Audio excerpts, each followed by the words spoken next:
All right. Well, first, I just want to say thank you for all the Red Raiders that came out. That was fun. We're sitting out there during pregame, and Leighton Stone had this huge smile on his face, and I said, man, this is cool. And he goes, Coach, I've come to these, I think, as long as I've been alive, and I finally get to be a part of the spring game. So it was really cool. But I just can't thank the Red Raiders enough. It was a good crowd. You forget because last year we were in the indoor and we had to cancel the one in Midland, and we didn't have our fans, just had a bunch of family in there, and so I forget, what a good turnout we've had. I thought the biggest thing that when I went to bed last night, if you were asking me what were we going to get out of this, I'd say healthy. I woke up this morning and it was the same way. It's like no matter what happens, whoever looks good, the stuff we need to work on, just please be healthy. And, we came out healthy. I don't think anybody got banged up at all that we'll have to see Mike. So I feel good about that. And then, we got a lot of work to do, and I'm excited about this team, but we got a long way to go to where we need to be. The great thing is these guys really want to be special, and I know they'll put the work in. So with that, I'll open up with any questions.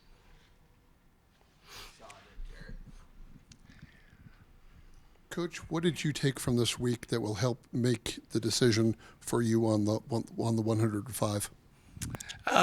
The good thing with that is that has to be decided the day before game one. And so we'll probably carry somewhere between 108 and 110. We've had conversations. We'll have exit meetings on Monday, Tuesday, and Wednesday.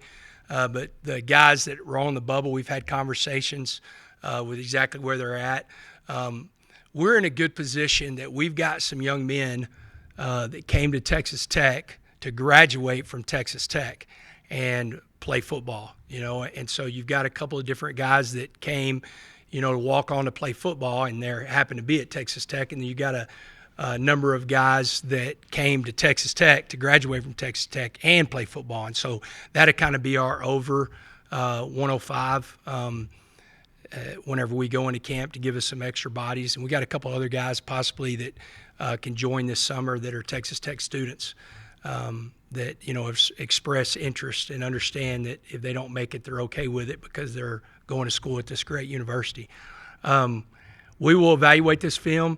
And, the biggest thing, the coaches have got to get this done tonight and tomorrow so we can have our last conversations with all the guys of where they're at and the depth chart and everything like that. Coach, is there any concern about place kicker after today? Well, I'll tell you that I actually, I was making my notes because I knew we'd have press after, and I said, be ready for a quick kicking question. I'm not going to lie. I'm not going to say no. It was really surprising because they have been elite in every situation that we've done. Our second scrimmage, they both kicked a 53 and 54-yard field goal in that red zone lockout, which was our last group. One of the tough things, and it's one of the deals that we will talk to them about and get them to understand, is they have to be what's next just like we do. And this is what I mean. Jack Burgess has the flu. He's our punter, so that's why we didn't do any live punts today. We've got some guys that are the backups, and I think everybody knows Baron Morton's a pretty elite punter too. But Jack is also our number one holder. And as we know, kickers are different. They're just different humans. And whenever they get out of their whack of just like a constant deal, I think that affected them a little bit today. Just the rhythm and everything. I thought the holds were good. That wasn't why, but I think it affected them a little bit today. But in saying that, they both know what we want to do in the next couple of really the next week is look for a combo guy, a guy that is a punter and a kicker. And we've been doing that, really all spring, just from the standpoint is we have Jack Stone can rugby. He's not a conventional punter. Upton can conventional punt, but that's, really not his strength. So we've kind of, in the world we're living in right now with the 105, we'll look for a combo guy. It's kind of like that's what's great about Jason Llewellyn, number 89. He can play tight end. He does a really good job at tight end, but he is an elite deep snapper. I mean, he could actually, at the next level, have an opportunity to deep snap. And so that helps us in the 105. We need to find a combo guy, and so – but I was a little surprised. I'm not going to lie, because they've been really good in situations, and they came out today. And Upton's kicked in some big games, and so not going to say I'm not a little nervous, but I also want to give them the benefit of the doubt. And they already knew we were going to look for a combo guy. How do you feel like the battle in the trenches of new offensive linemen and some of the returners against the defensive front?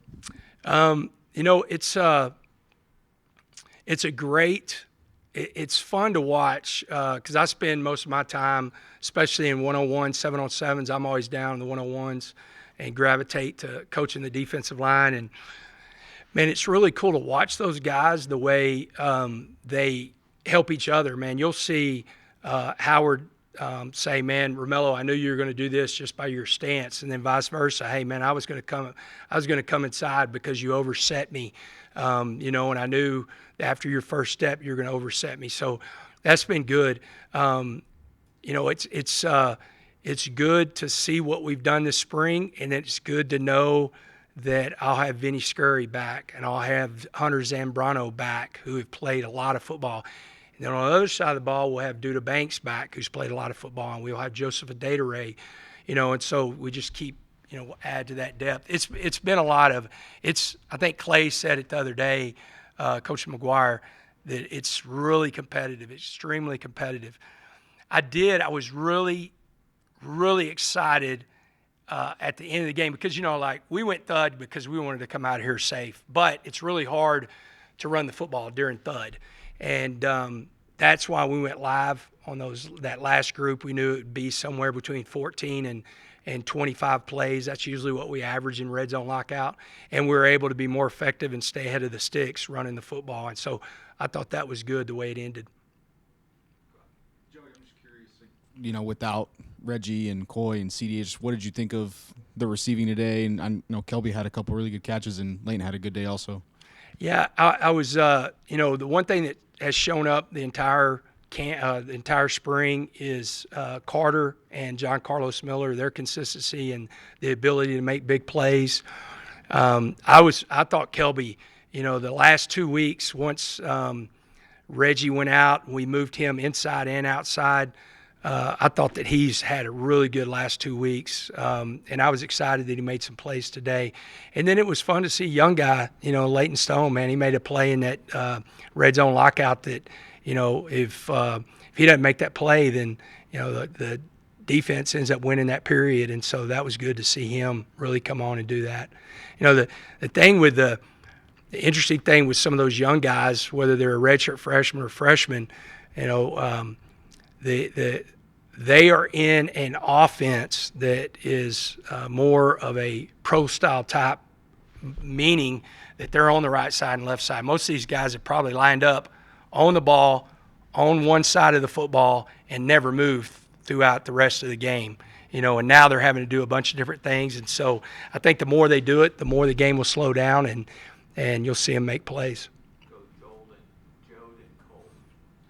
Feel like you have a home run hitter at running back position, or do you think your top three guys are mainly stick movers? I think that all three of them, you saw Cam Dickey hit that one at the end, but all three of them have done that at different times. Our very first scrimmage, when we were as healthy as we could be at receiver, we had Reggie and CD. We ran the ball, and there was some big run plays, 20, 30-yard gains. And so I think all three of those guys, they have the ability. They're tough. That's the thing with Jacoby. I think we saw that in the Arkansas game, in the bowl game.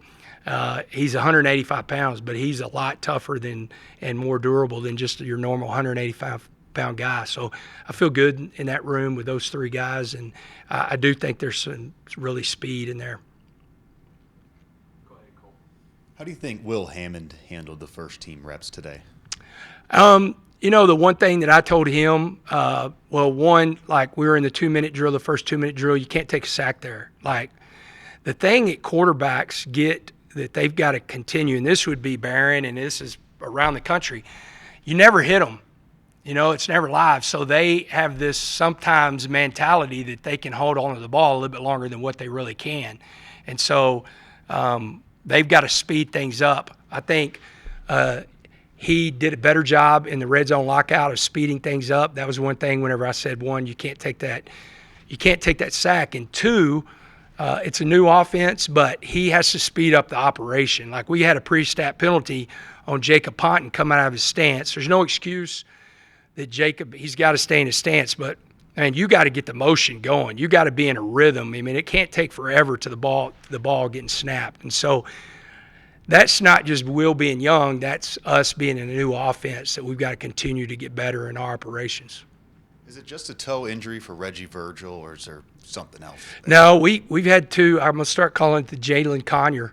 Same thing that Jalen had last year during off season. It's pinky toe. They put a screw in it. Terrell Tillman did the exact same thing. We're expecting both of those guys. I think they'll be fully released like mid-June and be ready to go. And so, yeah, it's just they had it. And the great thing about being here at Texas Tech and having the hospitals and the doctors that we have, man, we get to do that stuff fast. So it gets our guys as much time as they can to recover before the start of camp.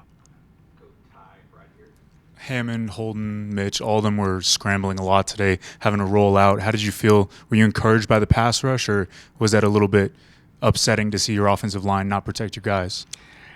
Man, with the guys that we have, we better. We better whenever you have the not just the Mello and David and Chuck and when Terrell's back healthy, I think Chetta. I always look whenever I think of injuries on the bright side of like who's going to get those reps. Chetta has had a really last few weeks, 2 weeks since Terrell went down. I do think with the guys that we have and the depth we have in the defensive line that we should be able to pressure the quarterback at a higher level, especially just rushing 4. That's kind of one of the reasons I think I said this last time why we added David is we just kind of looked like what would the Philadelphia Eagles do. They've drafted defensive line after defensive line and rush. I don't think they blitzed one time in the playoffs. And so that was good. And then, of course, it's also a little concerning of some of that. But some of that, too, is design. Like we moved the pocket a couple of times. I thought John Carlos Miller, we had a catch on the sideline, and I thought JC did a great job of kind of bending back, not getting any kind of penalty for a blindside block and letting Will escape when we were moving the pocket. What was it like having Barron out there to help, coach out some of those quarterbacks, and what has he meant to those other quarterbacks this spring? It's always good to have a guy that's taken as many snaps as he has. We both were talking. That's the one thing, once he's fully back, that he's going to have to understand too. You're operating in a new system, so the timing's a little bit different, and he's going to have to get in a good rhythm to get us where we need to be. But it's always good to have him because he's got a great voice in that room to, settle the quarterbacks down. I kind of spring's a little bit different. I talk to the quarterbacks different in spring than I do during the season, especially on game day. I'm going to talk to them different. And, I kind of got after Will a little bit for taking that sack in the 2-minute drill. And it's always good to do that a little bit to see how he's going to handle the pressure. And Barron was over there like, saying, what's next, man? You got to get past that play. What's next? And so I think it's good to have a vet out there like that. Just a little bit on your secondary, specifically Cole Wiznooki, because just from my vantage point, it looks like he just has a nose for the ball, especially in the run game. What did you see from the unit and Cole specifically? Yeah, I think that's one thing that I'm excited about. You have a lot of guys that have played a lot of football in that secondary between our guys coming back and the new guys. The one thing that's been awesome, he's like he reminds me a lot of Rabbit as far as being a coach on the field. He's extremely intelligent. He's got a high football IQ. And so he's like having a coach on the field. And then the other thing that's been really impressive, I think every coach on the staff would tell you, he does a phenomenal job tackling the football, getting it down, and making people take snaps. And that's been, really good to see. He's a really, really good tackler. And whenever you have a guy like that on the field and on your team, he just brings the tackling up because, there's a standard. This is what it looks like, and this is how we should tackle. I thought we offensively we missed the block on him, but John Curry had a phenomenal tackle in the open field on Cam Dickey, to put the offense behind the sticks early there in red zone lockout. Coach, you have some guys here today who expect to get their name called for the NFL draft in a few days. I guess what are some of those conversations like, knowing this will be the last time that they're under that Red Raider umbrella before their professional career? Yeah, it's really cool. Taj, that was a cool moment out there. And again, man, thank the fans to just really appreciate that young man and what he's done for this university. And so that was cool. I've had some great conversations, and Caleb texted me this morning and said, man, have fun. I'm sorry I can't be there. But try to keep up with all of them. Got to eat lunch yesterday with Mason Tharp and ask him, what he's hearing, what just different places that he's been. Philadelphia Eagles reached out to me, and he said, yeah, Coach, I appreciate that because I talked to them for a long time. It's going to be interesting. I'd be shocked if Taj, Caleb Rogers, Jalen Conyer, and Josh Kelly didn't get their name called. And then I think there's a number of guys like Dre McCray, Mason Tharp that should, if they don't get their name called late, should end up being some, a priority free agent and end up in a camp. Joey, can you discuss the couple of touchdown passes that Mitch threw? They had some couple of tight windows and put them in good spots. The one to Price and the one to Layton. Yeah, he's a gamer, man. He moves well in the pocket. He runs better than what I thought he actually was going to when we first evaluated him. But he's played a lot of football. His last year at Wake Forest, I think he threw for almost 1,600 yards and won games in the ACC. So he's a guy that's played a lot of football, and he's tough. I think he probably threw up 20 times today before the game. He was sick. We tested him, didn't have the flu, and his grandparents are here, and he was like, Coach, I'm going. They're not going to drive all this way to not see me play, and so we made sure that he was good. But it was cool to see a guy come out there and play like that in the spring game. His grandparents from Carolina, do you know? Or yeah, idea? They are. I got to meet them the other day. They came down, and Thursday they were walking around on the field and introduced themselves to me. It was good to see them. All right, thank y'all. Y'all have a great Easter.